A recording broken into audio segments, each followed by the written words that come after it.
the Brazilian Jiu Jitsu dialogue. So the BJJ dialogue is a little formula that I created to help you understand what to do when you're doing Jiu Jitsu. So it all starts off with understanding whether you're in a bad position or if you're in a good position. If you're in a bad position, you want to stay safe and then escape. If you're in a good position, you want to keep the position and then attack. But it really first starts off knowing good from bad positions. So Stefan's here to help me, and we'll start off with the guard. So do you see how Stefan's on his back and I'm up here like this? Now, because of Brazilian Jiu Jitsu, we are able to go and establish a position where Stefan is actually neutral to me. Generally, if we were fighting, the person on top would be winning right away. I can punch him, I could just run around him, and you see how right away I would be winning the fight. But with Brazilian Jiu Jitsu and with a little bit of training, we can create a scenario where the person on bottom is actually equal with the person on top. Now, understanding that the person on top always has an advantage. Always. And the reason is that even though right now we are in a neutral position, Stefan has advantages. He can sweep me and then he can submit me. And I have advantages in the sense that I can start to apply weight onto Stefan, and as well I can punch in a combative context. I can punch him. And as well, right away, I can run around his legs. So do you see how from here, I can run around Stefan's legs and win a superior position almost immediately. But not just immediately, with zero training. Like, if I was a 12-year-old, if I was a moderately athletic 12-year-old, and Stefan was just an average person, he wasn't a Jiu Jitsu black belt, and just an average person, the 12-year-old would be able to go and just run around the average Stefan's legs. It takes training and deliberate practice for the person on bottom to be able to go and maintain their guard and to have some degree of neutrality. So even though Stefan is on bottom and he's maintaining his guard and we're in a 50-50 position, the person on top can switch to a superior position much faster. The same thing goes with turtle. So maybe we're playing around, I'm trying to pass Stefan's guard, and then maybe he rolls to a turtle position here. We are in a neutral position, but the person on top can start to win relatively quickly. I can transition to chokes relatively quickly. I can go and bump Stefan and pull him down and win a superior position relatively quickly. Whereas it takes a lot of training and a lot of practice for Stefan to be able to go and do an elaborate movement of that, such as that, to be able to go and start to upgrade the scenario. So right now we are 50-50. Let's talk about what to do when we are in a good position and when we're in a bad position. So we're in guard, we're in neutral. We're in a neutral position. I'm able to go and run around Stefan's legs, and now I'm like, okay, what position am I in? I'm in top cross-side. So right away, I want to keep this position, and then I want to start to attack. Let me do this wrong. I get into cross-side, I'm like, okay, what position am I in? I'm in cross-side, run away. I'm just going to go, and I'm going to vomit onto his arm. And then all of a sudden, whoa, Stefan comes up. That is wrong. And as a beginner, we will all do that. We will all do that mistake. I'm in a good position, top cross-side. Okay, I want to keep the position, so I want to keep the position, and then from top cross-side, okay, I want to keep this, and then from here, I want to look to potentially attack and then tap Stefan out. So let's talk about what Stefan's going through. The very first thing he wants to think of is like, okay, what position is Stefan in? He's in bottom cross side. I can apply weight to him and start to squeeze his neck and make life uncomfortable for him. So do you see how if Stefan's in a bad position, he doesn't want to just escape right away. If he's like Dwayne "The Rock" Johnson and he just bench presses me right away, this gives me an attack and I'll tap you out, Stefan. And once again, as beginners, we will all do that. We will all bench press to try and escape. What Stefan wants to do, he wants to recognize what position he's in. He's in a bad position. He's in bottom cross side. He wants to take his time, stay safe. See how he's keeping his elbows in. He's keeping his arms close to him. He's keeping his neck safe, and you see how he's using his arms to try and keep a little bit of that weight off of his neck and his torso. From here, he's now going to go and try to escape, where he's going to shrimp out, bridge, and maybe win his guard back. But note the procedure. Thank you, Stefan. What position is he fighting from? What position is he in? He's in bottom cross side. Is that good or is it bad?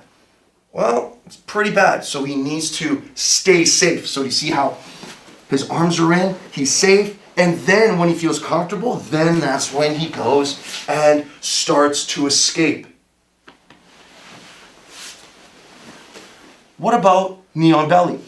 Maybe you're fighting, and then I'm able to pop up, and we're fighting from knee on belly. I'm on top, and I think, man, is this a good position or a bad position? I'm like, I'm on top. Life on top is better. So right away, I want to keep the position. I want to keep the position. What I don't want to do is think like, I'm on top. And then all of a sudden, Stefan just takes advantage of my haste. And as I vomit on his arm, trying to rip it off, he just finds a top position and turns me over. What I want to try and do. What position am I in? Knee on belly. Well, I want to keep it. I want to keep it. And then from here, then I'm just going to slowly, incrementally look for an attack, and then intelligently look for a submission, and then tap Stefan out. Conversely, Stefan's thinking, is this a good position or a bad position? This is, for Stefan, a bad position. So do you see how he doesn't want to right away start to bench press me and give me an immediate armbar? What Stefan wants to do is he wants to recognize that he is in a bad position. So do you see how safe he is? He's keeping his elbows and his hands close to his torso. He's protecting his neck. And then from here, he's going to look for a smart, intelligent way to escape and then turn me over maybe. Let's look at mount. Maybe we're on knee on belly and I transition into mount. Firstly, is this a good position or is this a bad position? This is a great position for the person on top.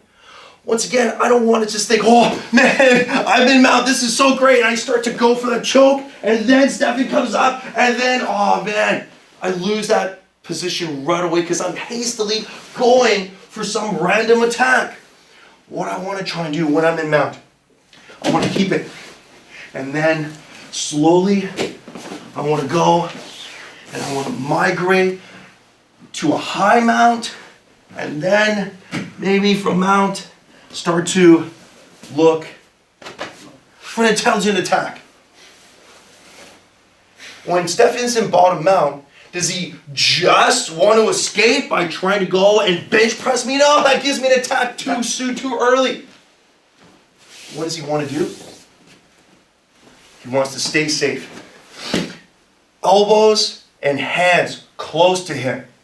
He's staying safe. And then from here, maybe he can bump a little bit, shrimp, and then win his guard back.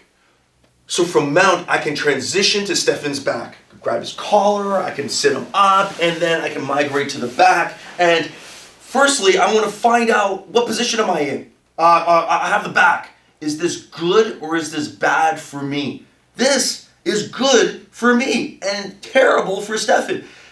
This is a little confusing though, because even though I have his back, he can be heavy and he is on top. So here's the analogy I use. If we were standing and we were boxing and we were fighting from here, what I want to try and do is I want to think of a way to staple Stefan's feet to the floor and then somehow move all the way here where I can attack him with impunity. But that doesn't happen when we're boxing. Because when we're boxing and we're moving around, you see how I'm going to try to get his back, but you see how he's moving with me, and I'm trying to get his back, and you see he's moving with me. This is really frustrating. What Brazilian Jiu Jitsu allows us to do, can I get a mount please, Stefan? Is that from mount, I can staple gun his feet to the floor and then transition to a position where I can attack Stefan with impunity. This is the ultimate way to fight, meaning that I have many attacks and Stefan has few. So I never want to have a fair fight. I want to have all the advantages and I want Stefan to have none of the advantages. So now that I recognize that I have a good position, I don't want to just start grabbing his face and start to squeeze, because Stefan will just turn and escape and he'll lose that position. What I want to try and do is recognize that I'm in a good position. Okay, I'm going to keep the position and then keep the position and then slowly and then intelligently migrate to an attack. In addition to that, Stefan wants to go, okay, what position is he fighting from? He wants to realize that he's fighting from a bad position. I have his back. So he just doesn't want to escape. If he just starts to bear crawl away, he's going to open up his neck, and I'm just going to start squeezing, and I'm going to be able to go and just choke him right away. What Stefan wants to do is that he wants to go, okay, bad position, stay safe. So do you see how he's got my top arm? And then from here, he's going to slowly move his body away from me, say he has his head on the floor. And then from here, do you see how he's able to go and then escape into a much better position? All right? So, thank you, Stefan. That was awesome. That's the Brazilian Jiu Jitsu dialogue. You want to recognize, what position are you in? Is it good or is it bad? If it's good, keep it and then attack. If it's bad, stay safe and then escape. At first, this is the dialogue you'll be using as you practice jiu-jitsu and as you spar with your training partners. Over time, you won't even exercise this dialogue any further and it'll become intuitive to you. But as a beginner, you'll use this dialogue to get you through all of your sparring sessions. I hope this helps.